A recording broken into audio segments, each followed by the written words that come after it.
bandėme išanalizuoti giliau.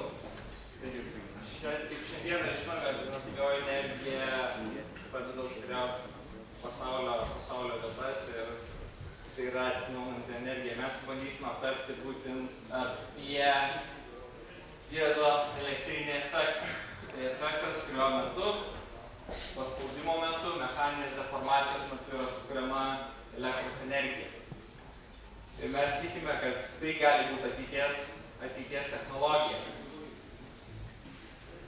Būtent, kaip galite pastebėti, čia buvo senio plokštės, kurias matėte, tai yra būtent piezo plokštelės. Jos gali būti paprasčiausių metodų panaudotos, integruojamos į plytelę, ant kurios užlipus yra sugeneruojama energija.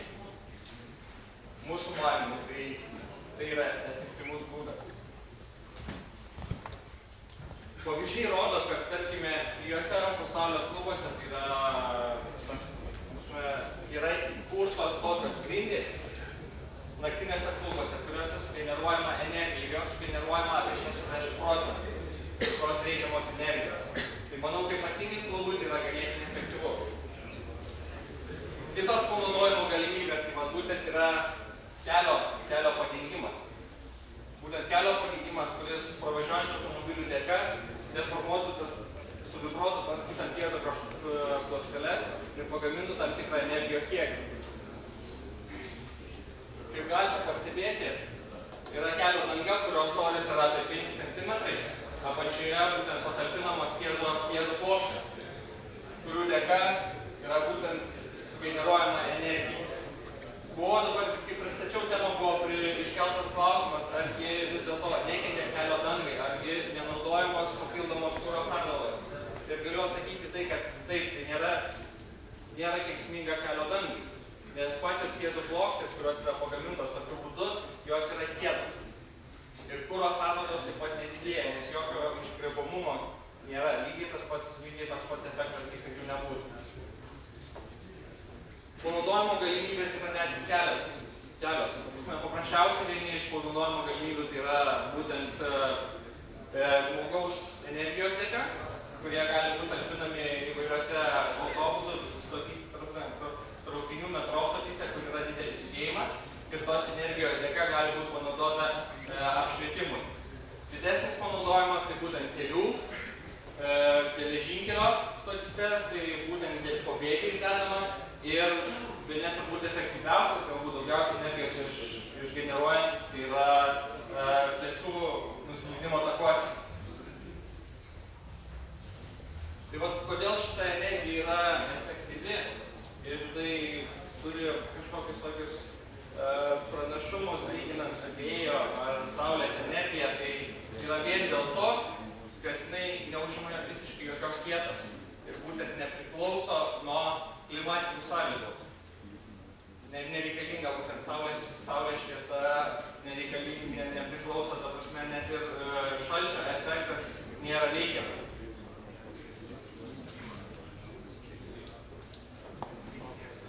Tai yra būtent pats efektyvumas. Ir mūsų gautomis žiniomis, kad būtent piezo kristalo plokštės, jos yra ganėtinai ilgamžiškos, jų ilgamžiškumas trunka apie 30 metų, o efektyvumas atsivertimo laikotarpis yra nuo 6 iki 12 metų.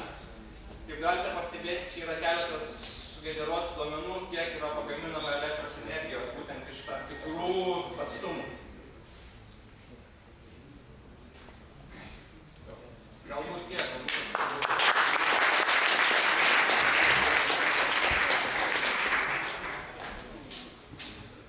Ačiū. Kaip atrodo, kas daro savo kieme tokį piezo plokštelių kilimą arba namie? Na, tai reiktų gerai pagalvoti apie skaičius ir inžinerinę pusę, nors jį atrodo čia patraukliai, reiktų gerai pagalvoti, kodėl iki šiol jų dar nėra. Ir dar vienas toks dalykas, tai nėra visai žalioji energija. Tai yra, mes renkam tą energiją, kurią nuostolingai mes kažkur išmėtom. Taigi, faktiškai mašinos neturėtų drebinti kelio, geležinkeliai neturėtų lankstyti bėgių be reikalo, nes kuo bus prastesni bėgiai, tuo daugiau sugeneruos energijos piezo kristalai, bet tuo atveju, jeigu mūsų kelias blogas, jeigu mūsų mašina daug praranda energijos, mes tada su piezo kristalais, sakysim, kelis procentus jos atgaunam. Tai čia yra tokios, inžinieriaus daugiau požiūrių pamastymai ir dar noriu duoti Vytautui jo požiūrį. Aš tokį klausimą, o kaip šito jūsų projekto patentinis grynumas? Ar tai yra išpatentuota, ar tai galima naudoti?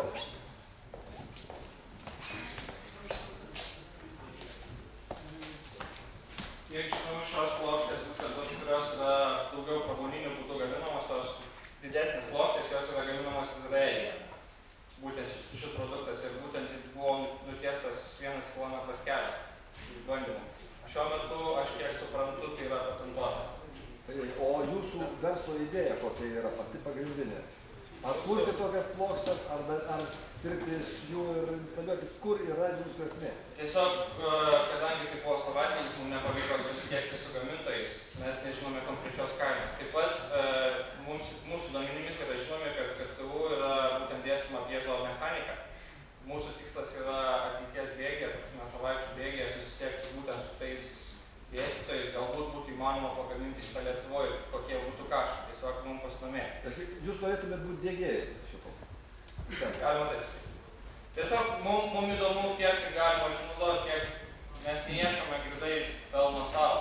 Mes galbūt ieškome daugiau iš iniciatyvos, kaip galėtume padėti savo miestui, ne tik savo miestui, savo kraštui ir visiems.